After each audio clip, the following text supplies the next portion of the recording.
Blockade কর্মসূচি সারা বাংলাদেশে আরো বিভিন্ন পয়েন্টে আগামীকালও ব্লকেট চলবে।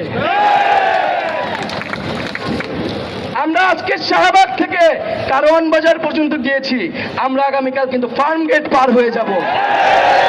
ব্লকেট ব্লকেট সারা বাংলা ব্লকেট সারা বাংলা ব্লকেট। এতদিন আন্দোলন করে আজকে পর্যন্ত পুরো জাতির দৃষ্টি আকর্ষণ করতে পেরেছি।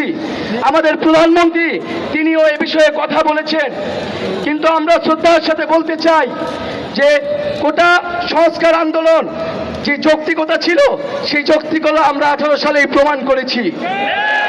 সংবিধান অনুযায়ী নাগরিকের যে সুযোগের সমতার কথা বলা হয়েছে, আমরা কিন্তু সংবিধানের পক্ষে লড়াই করছি।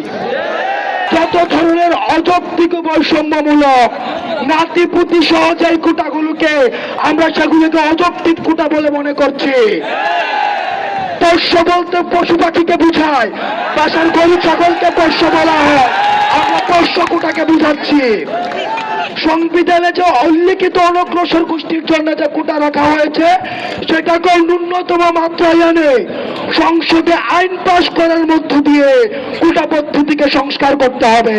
আজকে 2018 সালের পরেও 5 বছর পরেও 6 বছর পরে আজকে হঠাৎ করে আবার সেই কোটা ফিরে আসছে। আজকে শিক্ষার্থীদের পিঠ দেওয়ালে ঠেকে গেছে। আজকে আমাদের কাছে আর কোনো অপশন নাই। আগামীকাল থেকে এতদিন পর্যন্ত আমাদের 4 দফা দাবি ছিল, আগামীকাল থেকে আমাদের 1 দফা দাবিতে সারা বাংলাদেশে কার্যক্রম হবে।